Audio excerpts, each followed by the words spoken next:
Samantala, ito po ang napakagandang si Bianca Gonzales. Ang ganda no? Kasi usong-uso po, no? Dahil wala na po. Tignan nyo naman, iniimbitahan natin yung Chinese tourists. Meron pa tayong tinatawag na visa-free 14 days.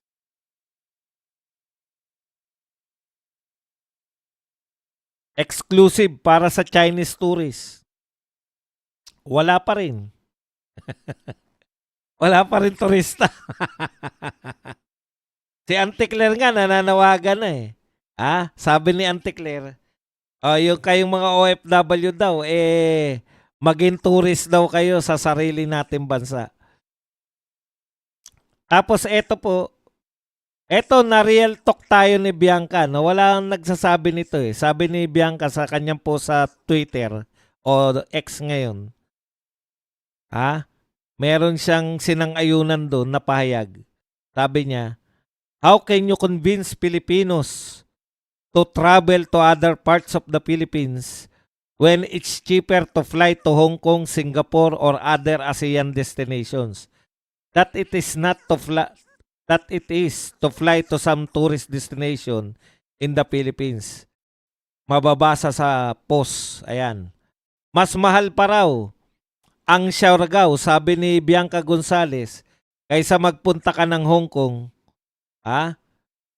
Ito po, totoo, bakit ganun? We book a trip to Siargao. Ito, experience niya. And it is more expensive than a trip to Hong Kong, Bangkok, or Vietnam. Mas mahirap suportahan ng lokal na turismo dahil ang mahal. Okay, may mga nabasa naman tayo. Ito pa isa. It's really just Siargao and Boracay. I wish people would stop generalizing. There are so much more places to visit than those two. Siargao is expensive because of limited flights and greedy airlines for accommodation. There's a full range pag sang-ayon na isang netizen kay Bianca. Sabi naman ng isa, kaya hanggang pangarap na lang mga magbatanes eh. Mura pa mag-Thailand. And pagdating sa destination, left and right yung environmental fee. Kaya nga sabi ng Cisco nang nasa Indonesia sila.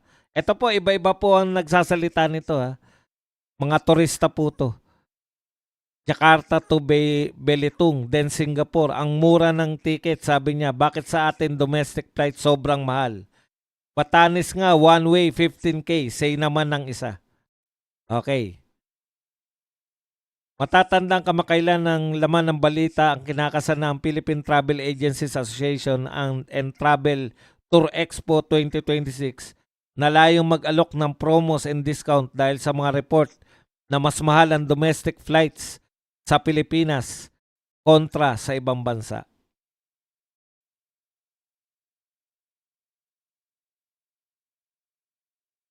Ako po hindi po ako makapag-react sa kung alin na mas murang kung alin ang mas murang mga flight kasi libre lang libre lang ako sa flight eh.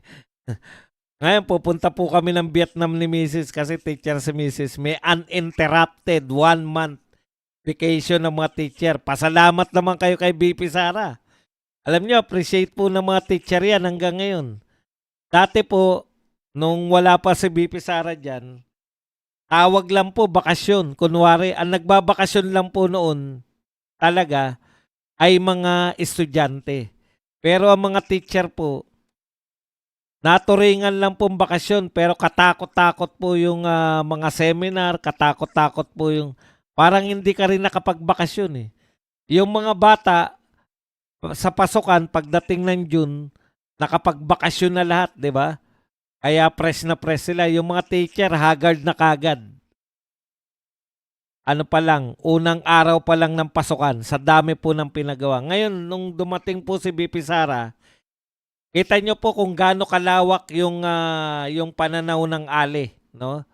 Nung dumating po si BP Sara, meron po siyang pinanukala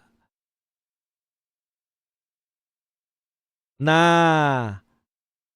uninterrupted 1 month. Hindi nyo pwedeng istorbohin ng mga teacher buong April. Bakasyon ng mga teacher ng buong April. Yan, kaya tama po yan. Correct. Pati daw mga anak ng mga teacher. Kaya ngayon, may 1 month kaming bakasyon ni Mrs. Diyan po kami totodo. Meron na kaming 1 week sa Vietnam sa April. Kita-kita po tayo yung mga taga-Vietnam dyan. Gusto ko talaga yung Vietnam eh. Ito po pagkakaiba siguro ng pinaka-main siguro ng mga tourist spot ng ibang bansa at mga tourist spot natin. Yun pong convenience po mula airport. Kasi syempre kung turista ka, galing ka ng airport, tignan nyo po sa Hong Kong, mula airport, train na kayo, papunta sa destinasyon nyo. Lahat po MTR, lahat po, yun po yung MRT nila MTR po lahat. Nakakonekta ka lahat sa train. Lahat ng pupuntahan mo sa Hong Kong nakakonekta sa train. Hindi po hirap sa biyahe yung mga turista. Sulit. Maaring mas mahal sa Hong Kong pagdating po sa mga hotel at saka sa mga bilihin. Pero yung masusulit mo yung araw mo eh. 'Di ba? Pag sinabi mong 4 days ka sa Hong Kong, talagang dito po sa Pilipinas, mauubos sa biyahe. Yung mga, kunwari, maglo-long weekend ka lang. Halimbawa, walang pasok ng Biyernes, Sabado, Linggo. Di ba? Pwede ka na sanang bumiyahe nun. Kaya lang, mauubos ka talaga sa kababiyahe dito. Wala po tayong mga direktang pagbiyahe mula. Nakita ko nga sa Hong Kong, ang lapit lang po ng mula La Union, ang lapit lang po ng Baguio. Kung meron lang yung katulad sa Hong Kong at saka sa Vietnam na cable car, mas madali po yung biyahe, aakyatin mo lang ng cable car yung yung mga facilities po natin, yun po ang problema. Hindi ko po alam yung pagkakaiba ng presyo sa eroplano kasi libre ako kahit saan eh.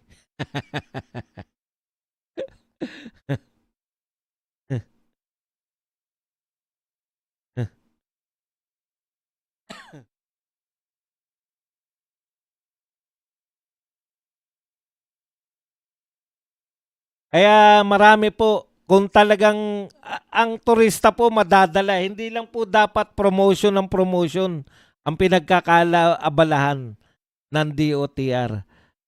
Nakarating naman yung mga opisyal natin sa ibang bansa. Paano, kung kunwari, umalis ka sa Pilipinas ng umaga. Ito real talk tayo. Halimbawa sa Hong Kong ka, umalis ka sa Pilipinas ng umaga. Doon ka na magla-lunch. Meron ka na mapapasyalan, lunch, hapon, hanggang gabi, may mapapasyalan ka na. Dito po sa Pilipinas, malalayo po yung pasyalan eh. Maynila muna bagsak mo, di ba? Sa Naiya ka muna. Tapos, pabiyahe ka na ng napakala. Kahit saan ka magpunta, gusto mo magpahinga sa hotel, bago ka makarating sa hotel mo, sasagasaan mo na lahat ng traffic. Yun ang problema natin. Iba talaga. Wala tayong facilities para sa mga turista eh. Kaya nauubos po yung oras ng mga turista sa kababiyahe. Wala talaga yung mabilis na tinalo na tayo matagal na tayong tinalo ng Vietnam.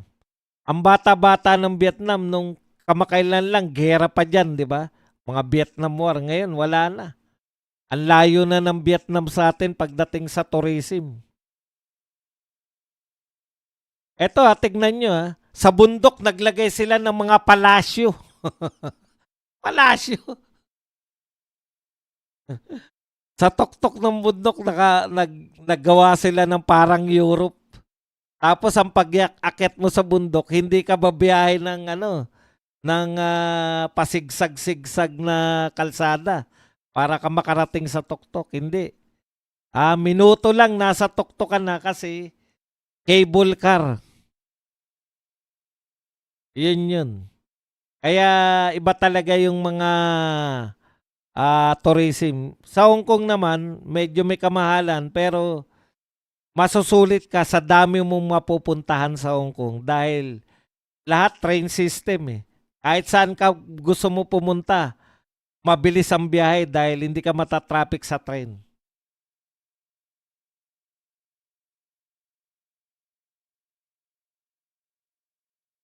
Pero syempre, wala silang mga beach doon na kasing gaganda ng beach natin. Kung sana, pag-isipan nila paano makakarating sa Boracay at saka dito sa Siargao ng diretsahan, okay po yun. Kunwari, mula ano, yung tapos ano kagad, Boracay na agad. Kunwari, mula China. Hindi nila iniisip eh. Bakit hindi kayo gumawa ng airport sa Boracay? Diretso na mula China. Kung gusto niyo imbitahan yung mga Chinese tourists, papunta ng Boracay, Korea, yun yung gawa kayo direct na ano no, flight. Wala eh. Lahat dadaan sa Maynila. Okay, punta na po tayo